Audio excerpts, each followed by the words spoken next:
Hi friends, welcome to our channel Dharani's vutukuru kitchen. ఈరోజు నేను మీకు మౌత్ మెల్టింగ్ స్వీట్ రెసిపీ చూపించబోతున్నానండి. చాలా డెలీషియస్గా ఉంటుంది, చాలా టేస్టీగా ఉంటుంది అండ్ సింపుల్ ప్రాసెస్ కూడా. పన్నీర్ పాయసం రెసిపీ చూపించబోతున్నానండి. మనం దీపావళి వచ్చేస్తుంది కదా, దీపావళికి ఇది స్పెషల్ రెసిపీ అండి. చాలా టేస్టీగా ఉంటుంది అండ్ ఈజీగా 5 to 10 minutes లోపు చేసేసుకోవచ్చు.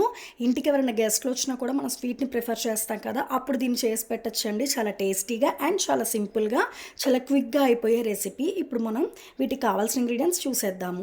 పన్నీర్ 1 కప్ అండి, ఇలా తురుముకొని పెట్టుకోవాలి. డ్రై ఫ్రూట్స్ కాజు తీసుకున్నాను. కిస్మిస్ ఉంటే మీరు అది కూడా వేసుకోవచ్చు. కిస్మిస్ నచ్చదు అనుకుంటే ఓన్లీ కాజు ఎక్కువగా బాగుంటుంది పన్నీర్ పాయసంలోకి. ఇలాచీ పౌడర్ 1 టేబుల్ స్పూన్, పాలు 1/2 లీటర్ అండి, బాయిల్డ్ మిల్క్ కాదు, పచ్చి పాలు, 1/2 కప్ షుగర్. ఇప్పుడు మనం ప్రాసెస్ చూసేద్దాము. ఒక బాండీ పెట్టుకుందామండి. దీంట్లో 3 టేబుల్ స్పూన్స్ వరకు గీ యాడ్ చేసుకోవాలి. ఇప్పుడు మనం దీంట్లో కాజు వేసుకుందామండి. వేసుకొని గోల్డెన్ కలర్లోకి వచ్చేంత వరకు మంచిగా వేయించుకోవాలి. లో ఫ్లేమ్లో పెట్టేసుకొని గోల్డెన్ కలర్లోకి వచ్చేసేయండి. ఇప్పుడు వీటిని ఒక ప్లేట్లోకి తీసేసుకుందాము.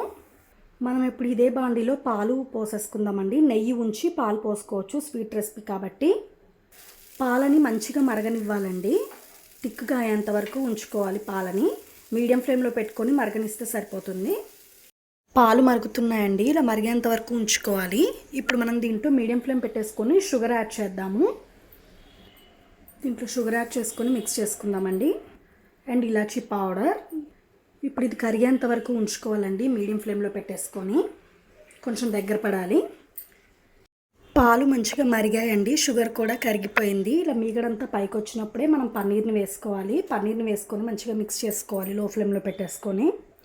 కొంచెం స్వీట్ అంతా మంచిగా గట్టిపడాలండి, దగ్గర పడేదాకా తిప్పుకుంటూ ఉండాలి లో ఫ్లేమ్లో పెట్టుకొని. కన్సిస్టెన్సీ ఇలా ఉండాలండి, ఇలా గట్టిపడేంత వరకు ఉంచుకోవాలి. పాలలో మంచిగా పన్నీర్ అంతా ఉడికిపోవాలండి, అప్పుడే టేస్ట్ చాలా బాగుంటుంది. ఇలా ఉన్నప్పుడు మనం స్టవ్ ఆఫ్ చేసేసుకోవాలి, తర్వాత ఇంకా గట్టిపడిపోతుంది కాబట్టి. పాయసం రెడీ అయిపోయినట్టే అండి. పన్నీర్ పాయసం రెడీ అయిపోయిందండి. చూసారు కదా, ఎంతో డెలీషియస్గా ఉండే స్వీట్ రెసిపీ రెడీ అయిపోయింది. చాలా ఈజీగా ప్రిపేర్ చేసేసుకోవచ్చు. దీపావళి వచ్చేస్తుంది కదండి, కంపల్సరీగా మీరు కూడా ఈ రెసిపీ ట్రై చేయండి. కన్సిస్టెన్సీ చూసారు కదండి, ఇలా ఉండాలి. ఇలా థిక్గా అండ్ పల్చగా, అంటే మీడియంగా ఉండాలండి. కొంచెం దగ్గర పడిపోతుంది, చాలా బాగుంటుంది. ఈ రెసిపీ మీ అందరికీ నచ్చింది అనుకుంటున్నాను. నచ్చితే లైక్ చేయండి, షేర్ చేయండి, కామెంట్ చేయండి, సబ్స్క్రైబ్ చేయండి. పక్కనే ఒక బెల్ ఐకాన్ ఉంటుంది, క్లిక్ చేసి ఆల్ ఆప్షన్ ప్రెస్ చేసుకుంటే మా న్యూ నోటిఫికేషన్స్ అనేవి మీకు వచ్చేస్తాయి. ఇంకొక interesting, taste, easy and quick రెసిపీస్తో మళ్ళీ మీ ముందుకు వచ్చేస్తాను. Thank you for watching friends.